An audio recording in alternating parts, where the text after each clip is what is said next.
Welcome, good people, to the ninth. Can you believe it? Ninth Wake Tech Wake Review Literary Magazine Unveiling. We actually, I was gonna say annual. Maybe I did say annual. I didn't mean it because we've been away for a long time. But it's really great to see everybody's smiling faces. It's really good to see the turnout today. How everybody is in support of the literary arts and the visual arts. It's really something that everybody can come together and support our young people and our future. And because it really is. It's literally why we're here, right? Why are we here? It's the magazine. We put this on every year. We ask students, and maybe some of you don't know, we ask students to submit either a visual art like this right here, a work of poetry, maybe nonfiction, some fiction, and the group gets together, these wonderful group of girls, and we get together and we decide what needs to be first place, second place, third place, and some of those winners actually do receive a cash prize. So you're gonna see something very exciting. Somebody actually won something. This isn't for just to make a magazine. So I'm really excited. Want to introduce everybody. There's Elizabeth Quirk. She is one of the faculty advisors. Also, Emily Morris back there, little one. We've got Mandy Kelly. We've also got Kelsey Bell. We've got what is your last name, Jennifer? Sharp. Sharp, yes it is. You need to be sharper than that, folks. All right. And last but not least, Ms. Emma Denman, who is our editor-in-chief. So I'd like to go ahead and introduce her. Come on. I'm gonna break this up.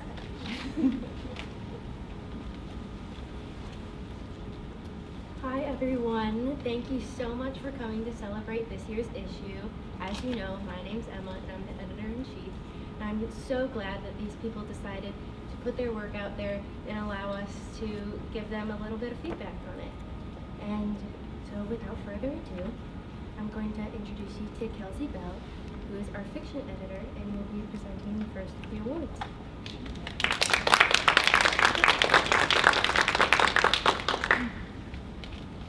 Hello everyone, my name is Kelsey Bell and I am the fiction editor for this year's Wake Review. The Wake Review is very grateful for all the wonderful fiction submissions, from a screenplay to short stories and even a novel excerpt.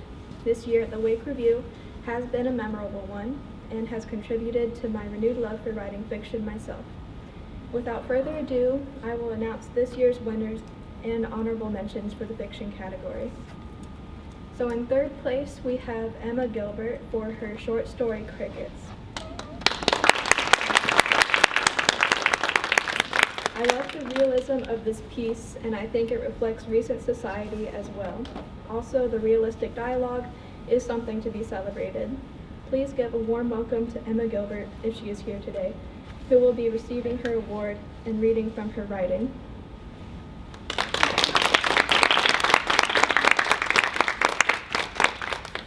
Thank you. Oh wow, that's cool. Thank you, everybody. This is really cool. I've never had this happen to me before. Yeah. The story was really, really fun to write. I absolutely loved the journey of making it under the teaching of Mr. Neagle, who I'm so appreciative is here today, and I'm really grateful to have been in your class and to have received your help on this work. I kind of just fell into it when we did an assignment based on a news article, and this was the first one that came to mind because I had read it recently.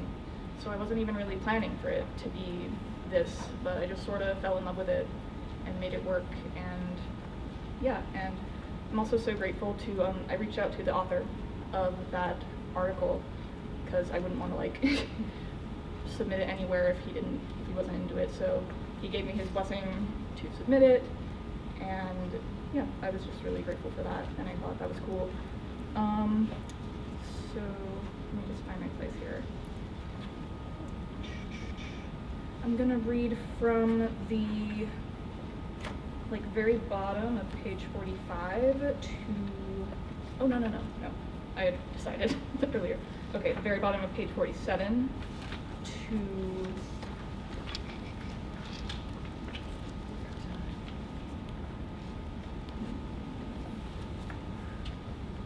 like the middle of page 49. I'm doing like document pages.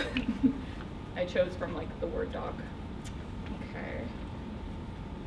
Let's see. Oh my gosh, I've lost my place again, I'm sorry. All right, bottom of page 47. Over time, Cain grew to hate his father. It got to the point where his blood would begin to boil the moment the man opened his mouth. He learned to sense when Dad was about to spew more nonsense and made sure he was out of the room each time. But even with that defense mechanism, it couldn't prepare him for being directly targeted. The first time Dad looked him in the eye and accused him of being a crisis actor, that the shooting at his high school was faux, it felt like he'd been stomped on. I can't believe you'd lied to us, his father had said one overcast afternoon. Cain's back had been turned, so he didn't see it coming. He turned around and looked at the old graying man who was sat in his usual chair in the dimly lit living room. There was a look in his dark eyes that seemed to pin Cain to the floor. What? The young man forced out. There was no shooting at your high school, Dad said stated. Cain's eyes blew open and he could feel his hands start to tremble. He felt like a deer caught in headlights. What? His voice trembled. Don't play dumb, Dad said with a confident tilt of his head. Come on, son, who paid you? Cain furrowed his brows and huffed, storming out of the living room. Rage burned in his chest, but it couldn't drown out the deep sadness and disappointment. He hated his father, he did, but there was no reality in which what he'd just said didn't sting. He slammed his bedroom door shut and clicked the lock. Hands still trembling, he retrieved his journal and gripped a pen. He flipped to a blank page and pressed the pen to the paper, then he stopped. Tears welled up in his eyes and he couldn't see. He dropped his pen and folded over his desk, sobbing into the crook of his elbow. Useless, he thought. There was a knock at his door. He rubbed his eyes and sniffed before sitting upright. His brother's voice penetrated through the wood, and Cain stood up to let him in. What's going on, buddy? Drake asked, slipping into the room and shutting the door behind him. Cain swallowed and returned to his chair. Dad told me he thinks the shooting was fake and that I'm lying. He got it out fast, and his voice cracked at the end of his sentence. He took in a shaking breath and buried his face in his hands. He what? Drake growled. Cain peeked out at him from behind his hands. One of his fists was clutched as he started to fume. Before he could say anything, his brother was out the door and stomping down the hall. He scrambled to the door and locked it once more before grabbing a blanket and curling up between his bed and the wall. The screaming downstairs rung up through his floorboards. He felt more like he had on the day of the shooting than he had in years, floating through that haze, looking at the world through a thick sheet of cellophane. He let out a shaking sigh and wiped his eyes with his blanket. Slowly, he rose from the floor and crawled into his bed. He could still hear the muffled shouts of his family, so he buried his head under his pillows. His heart was finally starting to slow, and he felt exhaustion start to engulf him. He allowed his mind to drift while his body crashed, imagining a reality where he felt strong enough to run. Before he lost consciousness, he heard the chirp of a cricket outside his window.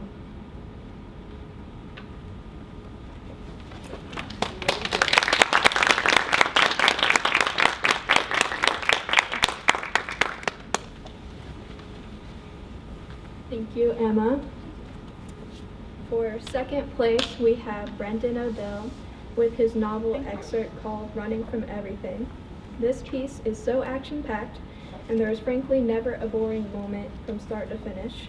I also love that there are different types of writing in this piece, like a chorus and a to-do list. If he is here today, please welcome Brendan Odell, who will be receiving his award and reading from his piece.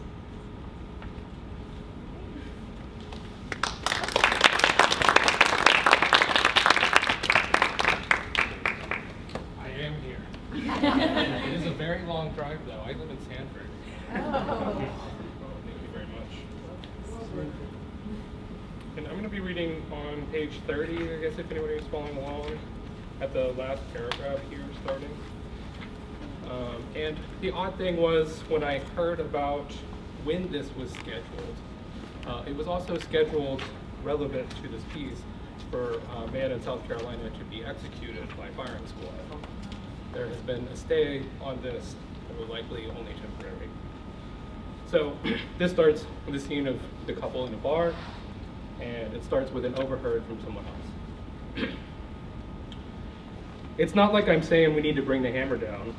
I'm just saying not all of us is good law-abiding peoples, and sometimes we gotta put the squeeze on those that don't. We can't pussyfoot around it. I ain't got time left to wait around for court hearing after court ruling. I wanna see some justice. A man wearing a thin, stringy mullet and an "It's 5 o'clock somewhere" shirt sat on the other side of us at the bar. He wasn't old enough for me to assume the meaning of "ain't got time left." Is he sick or just embroidering? He talked to the bartender, who may not have been listening at all, only filling up a dishwasher nearby. The younger man behind the counter nodded slightly now and again with either an or a yep, speaking only to the glasses he was trying to wash, but nonetheless emboldening the retribution-seeking man beside us to continue his rant. They tied these things up endlessly. I got a nephew in law school. My sister married his dad's brother. He said the same thing, especially in those civil suits. Can go on for years, but this has a criminality element to it. Justice should be swift. We need to right a wrong here. He looked at me, half expecting an amen from one of us. I looked back at him through the mirror, not acknowledging him publicly. His goatee, rat mouth, and bristly neck were all I could see. Everything above his nose was cut off by shelves holding more liquor. A flat silver chain hung around his neck. It moved slightly forward and back as he waved his hands around a half-drunk pint glass. He attached his elbows to the bar with the full impact of his upper body's weight as he finished his sentiment. I mean, how would you feel if you were the family? Those poor folks can't even turn on the TV without seeing their dead daughter's face plastered all over the screen. Just give the guy the zap he deserves and be done with the whole thing.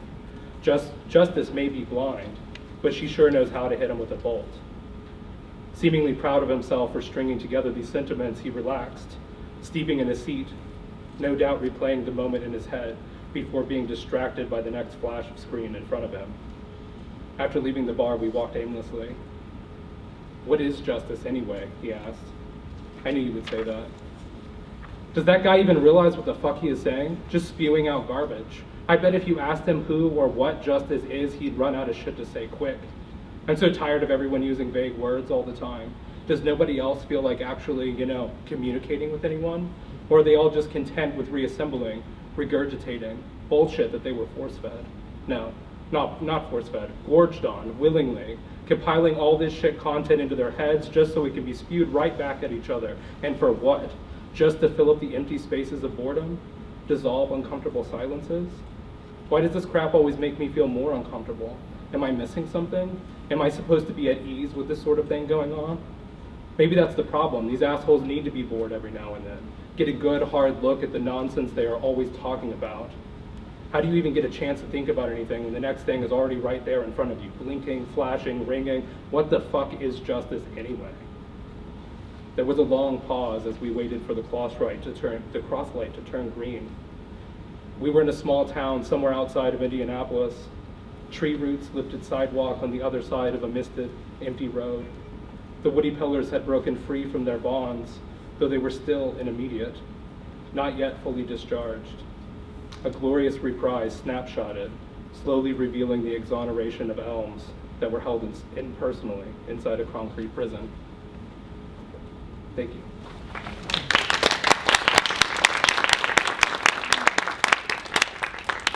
Thank you, Brendan. For first place for the fiction category, we have The Untimely Death of the Outlaw, which is a screenplay by Noah Brown. After I finished reading this piece, I was amazed at how professional and twisty this was. I also appreciate its format as a screenplay. Is Noah here today? Please give him a round of applause anyway. Now I will introduce the honorable mentions for the fiction category. The first honorable mention I will introduce is April Davidson, who wrote her piece, Cupid. I think this piece is so fun and has a distinct voice. Overall, it is so enjoyable to read. Is April here today? Give her a round of applause anyway. And the second and last honorable mention I will be introducing goes to Lynn S.E. for her piece entitled Affair. This piece is so vivid. It is also realistically specific, which is always a great thing in a fictional piece. This piece puts the reader straight into the story so well. Is Lynn here today? Well then, give her a round of applause. Now please give a warm welcome to Renee, who is representing poetry editor Courtney Grace Nizer.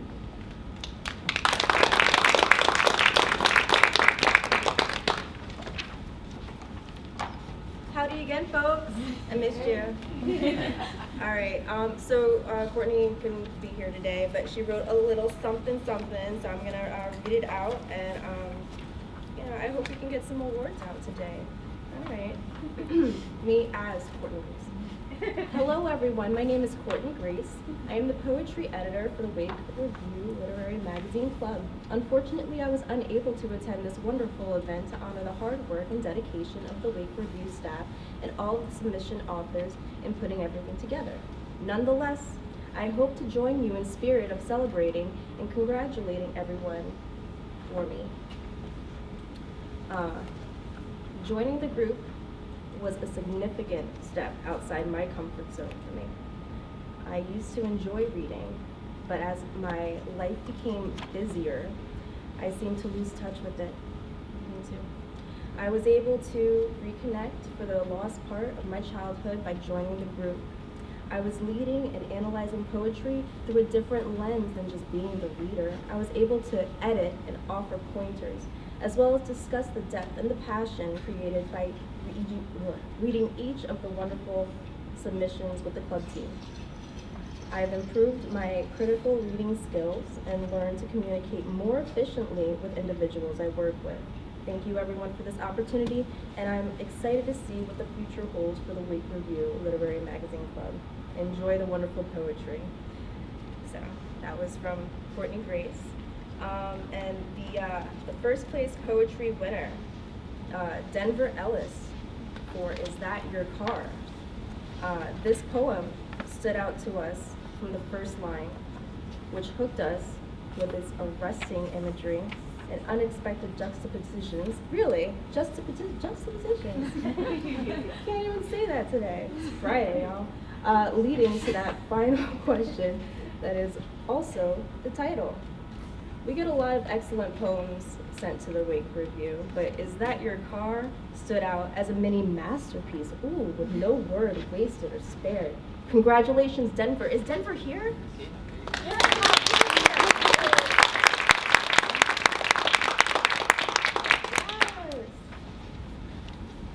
Reminds me of a theme song. Congratulations. Are you gonna read anything? Yeah, I'm just gonna read. Yes. We're gonna hear a little bit of it too.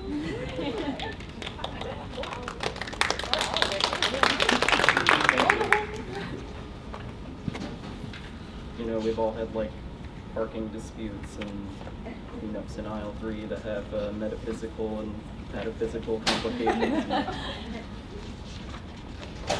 She comes in gallstone livery, face scrubbed chlorine raw, lipstick, cracked paint, vermilion, finding kindnesses to dispose of, chirping catastrophe with the weather, gumming about this starburst summer, mouthing Sunday sentences, pyrite fantasies, sexual extinction, taking the time out of how it goes, a principled frivolity, coal black, a new car, your father's, an old car, your sister's again, your brother's, yours, something to take care of, through the pigeonholes of rooms lobotomized, pale pink, powder blue, through gout-ridden furniture and kerosene windows, passes a shadowed hand between worlds, fire spilling into lawns, teeth smiling, body rage tight beneath clothes, lawn mowers gobbling bird cries, pulling everything far away into herself. She asks you, your friends, your job, your partners, potential or otherwise, her white teeth, wondering, is that your car?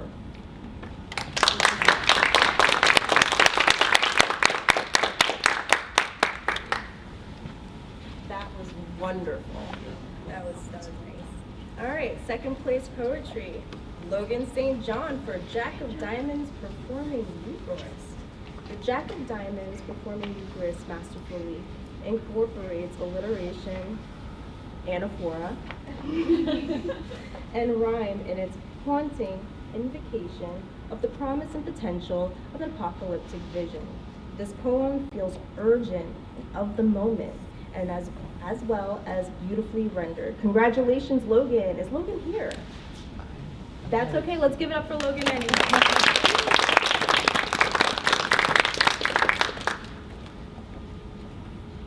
I'm going to go ahead and do that because I already know that if I don't, I'm going to just keep reading, and we'll be here for an hour.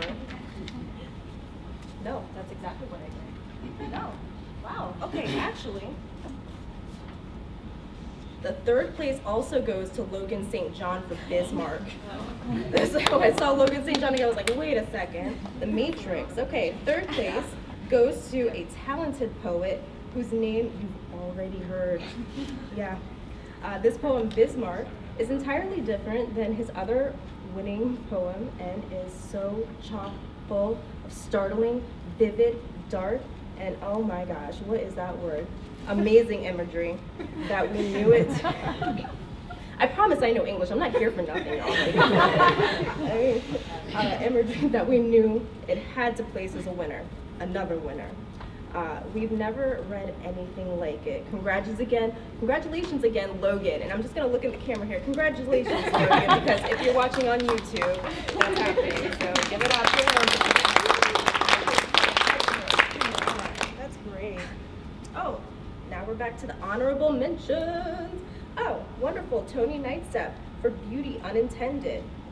Is Tony here? Okay, that's okay. This poem, Beauty Unintended, grabs you by the heart with its first person addressed to the reader in the opening lines. Beauty Unintended operates as stunning, imagery-rich meditation on love, love for one's child, oneself, and poetry itself. So congratulations, Tony.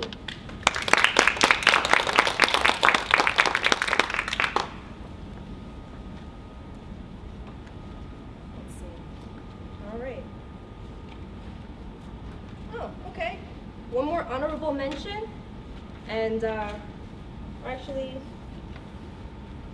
yeah, a few of them actually. There are several. Some of them are actually going to go on our online magazine that launches tomorrow, and we'll be happy to send the link to whoever's interested in seeing that. It's also on our club's page on waketech.edu.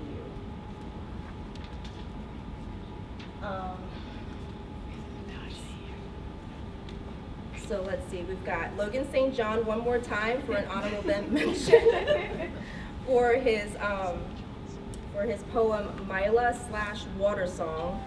I'm sure that there's, let's give it up for him.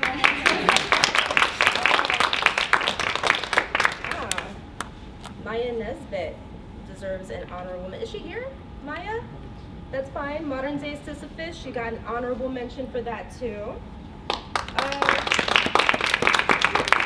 Logan St. John for Press Bar. Logan St. John for Pretty Box. Congratulations, Logan St. John.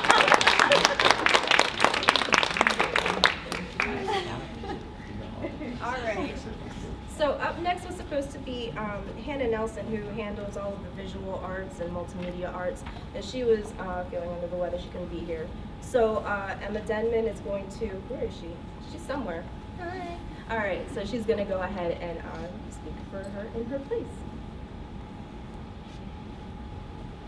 Here's Emma.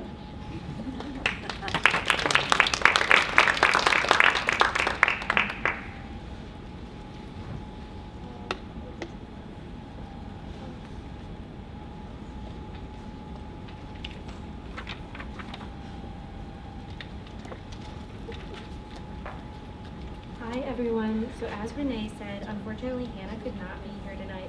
She is feeling a little bit under the weather. So I will be presenting her sections of photography and multimedia arts. So first up is photography. This is a message from Hannah.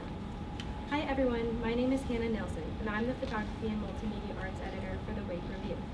I'm so sad to say I was not able to attend today's special event, and I will miss seeing you all here with us to celebrate the wonderful pieces submitted by our Wake Tech students. However, I'm glad I was still able to be involved in honoring our submissions. And honestly, I've had the time of my life getting to bring attention to amazing art that so many of you have created and captured. Photography and visual arts have always had a special place in my heart, and the Wake Review allowed me to not only enjoy those things, but to give them the spotlight they deserve. Thank you all for coming here to celebrate, and I welcome you to honor our award winners and honorable mentions for photography and multimedia arts. So first up, we're going to announce our third place photography winner, which is Justin Lane's Skyscrapers. Is Justin here? Okay. And so in his photo, Skyscrapers, Justin Lane combined the effects of a unique color scheme and a fascinating perspective. This photo made us feel as if the skyscrapers were looming above us, larger than life. It felt as if we were experiencing city life for the first time. Congratulations, Justin.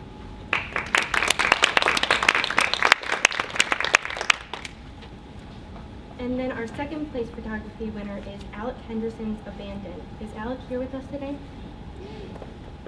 Alec Henderson's Abandon juxtaposes a rustic industrial car with the overgrown woods, creating a thought-provoking visual contrast.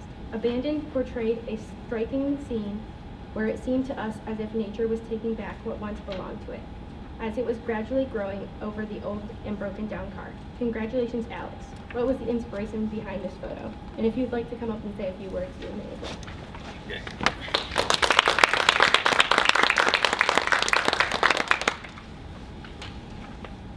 There was a car in the woods, and it looked cool.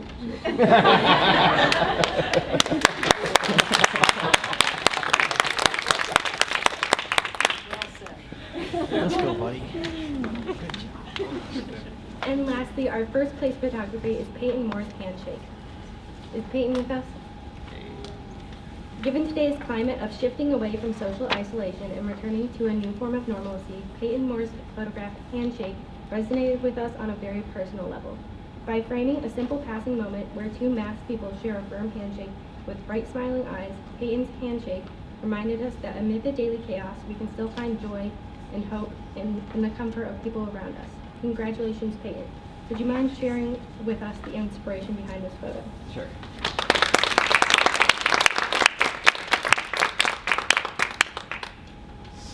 So, hello everyone. So I am an event photographer. I cover a lot of events. Also, one of the people in that photo, Keto Chapman, is his birthday today. Happy birthday, Keto.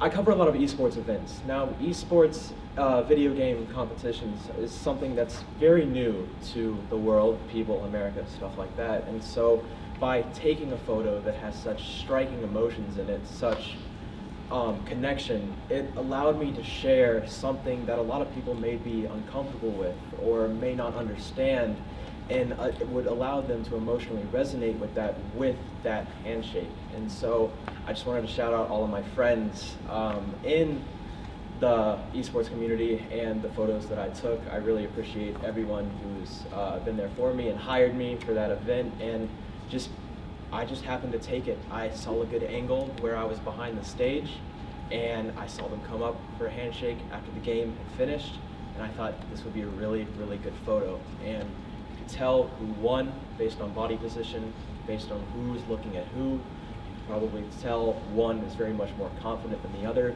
but they're both happy that the event happened, and that's what matters, and that's the joining that the judges have appreciated. Thank you. Thank you.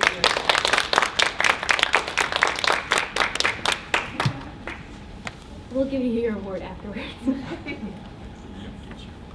All right, so then moving on to our honorable mention. So the first honorable mention is going to be Madison McCart's Stieges. Is Madison with us today? Okay, so bright and beautiful, Madison McCart's Stieges shows us the gorgeous shore of a town in Spain, Stieges. A horizon line splits the picture in half, dividing the soft pastel sky from the bright white buildings and sails below. Madison's photo, Stooges, sets a lighthearted tone, instilling a longing in the viewer to escape to Stooges for a getaway. Congratulations, Madison.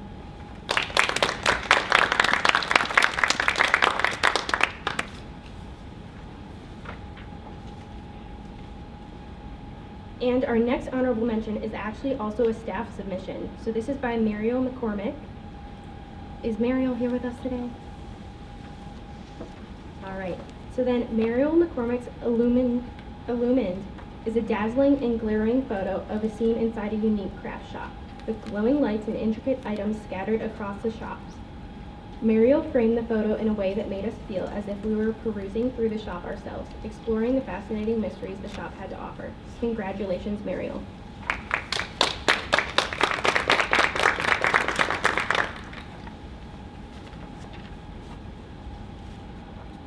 All right, and that is all we have for, oh, no, I'm so sorry. That is not all we have for photography. Let's see. Okay, so our next honorable mention is going to be Peyton Moore for Piercing Gaze. Is Peyton with us today? Hello again. All right. We'll get you your second award right here. And at first glance, Peyton Moore's Piercing Gaze feels as if you're looking right at a National Geographic magazine cover. An alligator stares at you intently with a piercing gaze, mostly hidden by the deep green swamp. It feels as if you're peering over the edge of the swamp at him, trying to get a closer look. Congratulations again, Peyton. Would you like to come up with Yeah, I missed another one. Thank you, I appreciate it.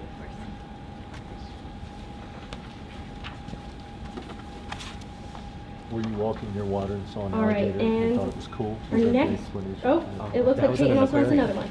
Was it really? Yes. I had to We've got quite a few repeat get winners my here camera tonight. below the guards Some talent in the to room. get the picture. All right, so Peyton's next honorable mention is going to be Green Fountain. Oh, yeah. It does not look like Hannah has written anything for that one. So this will be in our digital version of the magazine. If you guys would like to see it, come on. Yeah, it's pretty cool.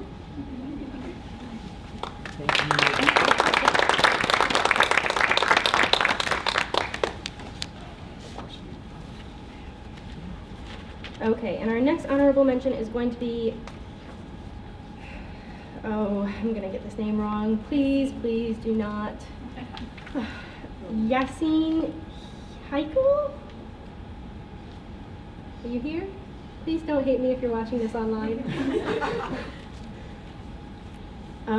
So her submission was called Falls Lake. And so Yassine employs a muted and soft. It's his. Male pronouns. His? Okay, thank you. So sorry. Again, please do not hate me. So he employs a muted and soft tone in his photo, Falls Lake, using gentle purples and light blues to set the scene. The bright horizon line makes the playground and the tree stand out like shadows against the sky, creating a calming, lulling scene. Congratulations, Yassine.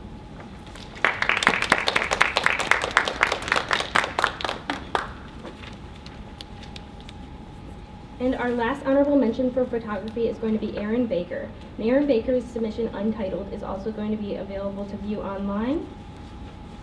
Is Aaron with us today? Okay, congratulations, Aaron.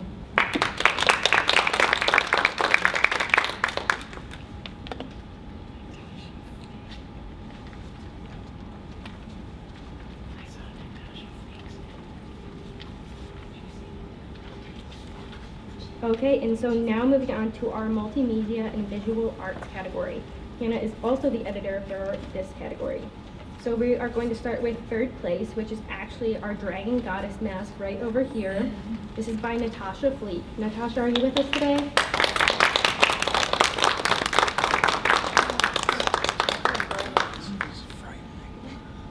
Oh, wow. We couldn't put this on the wall. So it's right here. I never figured out what to say. So go for it, I guess. If you ever think your art's good enough, Even if you think it isn't good enough, go for it. And if you get hurt Nice. doing it, get back up. Nice. All right, that's all I got.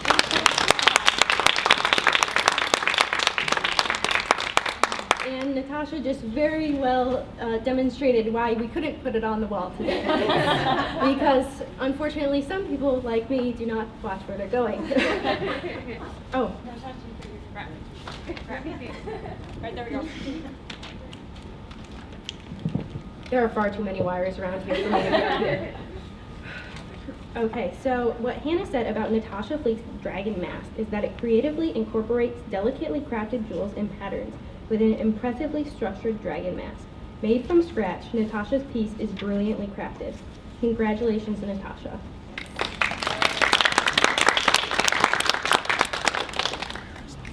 And so second place for Multimedia Arts is Christy Lanham's for Do Kung Su.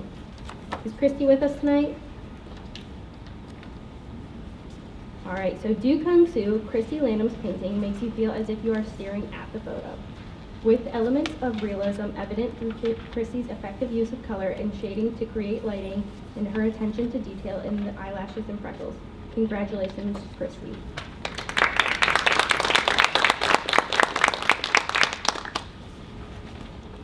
And in first place for Multimedia Arts is Casey Anderson for Wheel Thrown Crystalline Vase. Is Casey with us? Casey Anderson's wheel-thrown crystalline vase is a masterfully and beautifully crafted piece of art, and you can tell it took no small amount of effort to make. Casey Anderson used a potter's wheel to make the vase and achieved the intricate pattern on the vase through a crystalline glaze. Congratulations, Casey.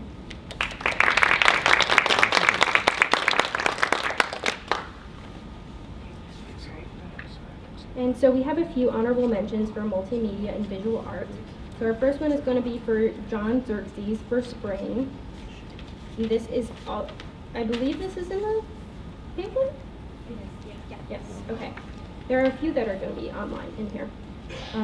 So Hannah did not say anything about it, but I think we have two for John Xerxes, and they're both incredible pieces of digital art. So if you'd like to check them out in the pamphlet, that'd be amazing. So give it up for John.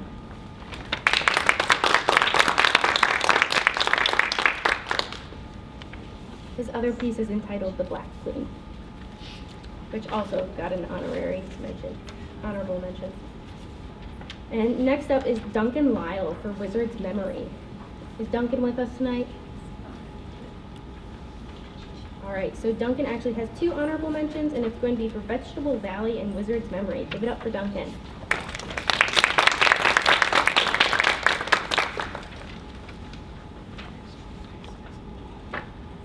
And that will be all for our multimedia and visual arts, as well as photography. I would like to reintroduce Renee for nonfiction.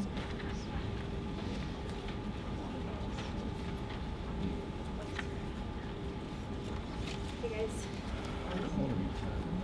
I told you I'm not here for nothing. I'm actually the nonfiction editor, and I've really enjoyed it. I'm a little older than the rest of the students, and coming back to school was, daring, and it was scary, and but I knew that I wanted to do this time different, because the last time I was like a skipping class type of, didn't care so much, and this time I care. Like, I'm here for a reason. So I decided, no, I'm going to join groups. I'm going to be social, especially after the last, year or so. So, when I came here, to meet the group, it just kind of felt right. Everybody is the editor of what they are for a reason. And I'm very into finding the truth, and I really did enjoy reading every entry that came in. I learned something from all of them. I'm going to take a page out of Emma's book and do third place first. Is Matthew Tarbell here? Cool. All right. Matthew Tarbell won third place for The Evolution of the American Donut. This is basically just a history of the donut. If you want to read something fun, something that you just didn't know before. And none of you know the history. Don't act like you do. So it's a good read. You know, maybe if you forgot to bring your phone to the bathroom, you know, just like learn something new. So Matthew Tarbell, good idea, and congratulations.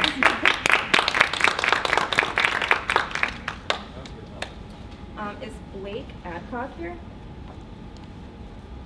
Okay. Let's see. Is Marissa Hutto here? Okay. Marissa Hutto wrote The Role of Texting in Shaping Communication: Affective, Cognitive, and Lexical Dimensions. This essay is an essay. It's actually an English 111 essay. It's an essay that we all have to write. She named it something different, but it's just, you know, what is the role of texting and, you know, shorthand language like that? How does it affect, you know, how people are social with each other and how they talk to, you know, people of authority and others? And, but I chose this because we've all written this essay. Anybody who's gone to Wake Tech has written this essay. This essay was written in a way that I wish I could write. I wish that I can put words together that way, and I was just absolutely astounded and super impressed. So just seeing something that I've, you know, written before and other people have written before, to see it put that way, I think putting in the magazine would be a good inspiration for others, so they can believe that they can write like that too, because you know what they're talking about. They're just, you know, different wording. So congratulations, Marissa.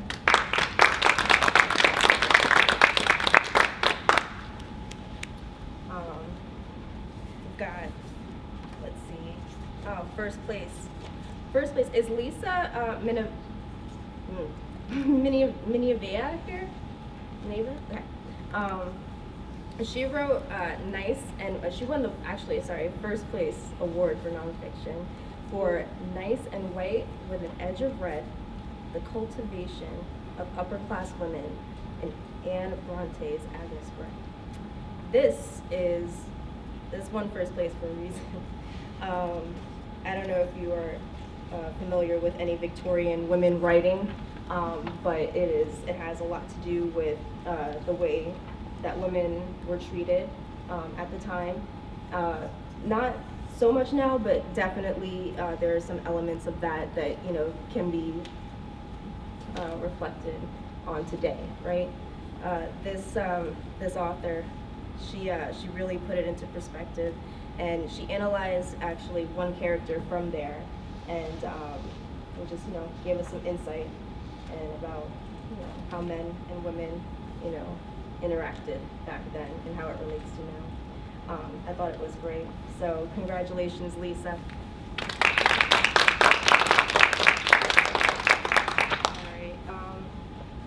We got 2 honorable mentions. These are actually, this one is actually in the physical copy. This one will be in the online copy, available tomorrow morning. All right, Blake Adcock won for an honorable mention for the exploitation of the Ganges River and its negative effects. And this is just one of those things, like I was saying, this has truth. It's really things that you don't think about, things that happen halfway around the world, and we're so lucky. We're very, very, very fortunate to be in the place that we are. Yeah, okay, gas prices are up. Yeah, you know, there's a virus. I mean, that's actually terrible, but seriously, and there's war and everything. But we're so fortunate, and there are people who just, they don't have it like that. So this is another one where it's, you know, learn something. So congratulations, Blake.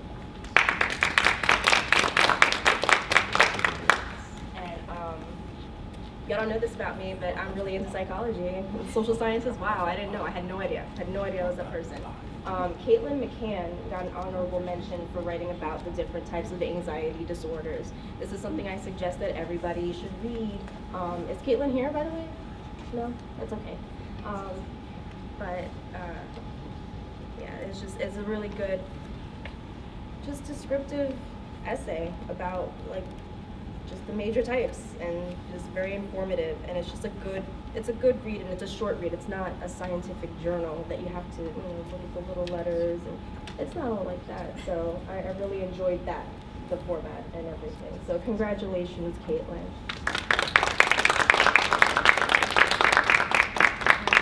And, am I it?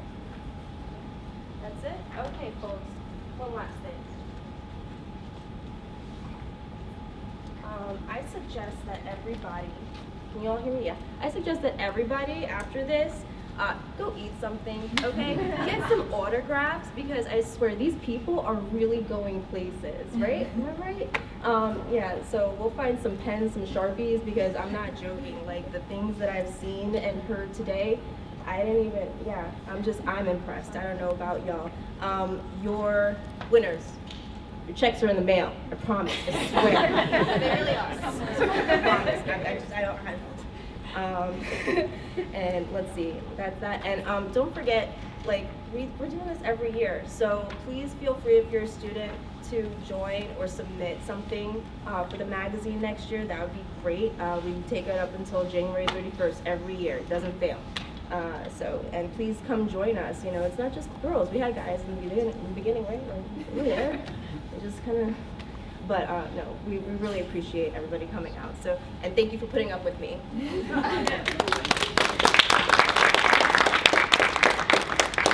So I would like to give a big old thanks to all of our editors, especially our amazing graphic designer right here, Jennifer. And in case you were all wondering, this amazing artwork on the front here is by Brian Carroll. Is Brian here with us by any chance tonight? No? So Brian's artwork is also on the back.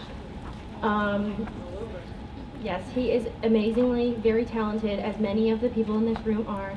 As Renee said, if you'd like, I mean, I'm sure I wouldn't reject you an autograph, but I don't know about you guys.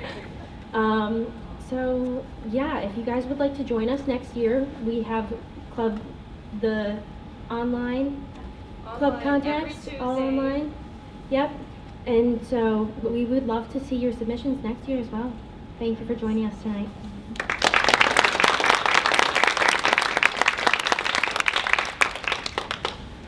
All right. Yeah, we're done. We're done. Get up. Please eat food. Eat the food.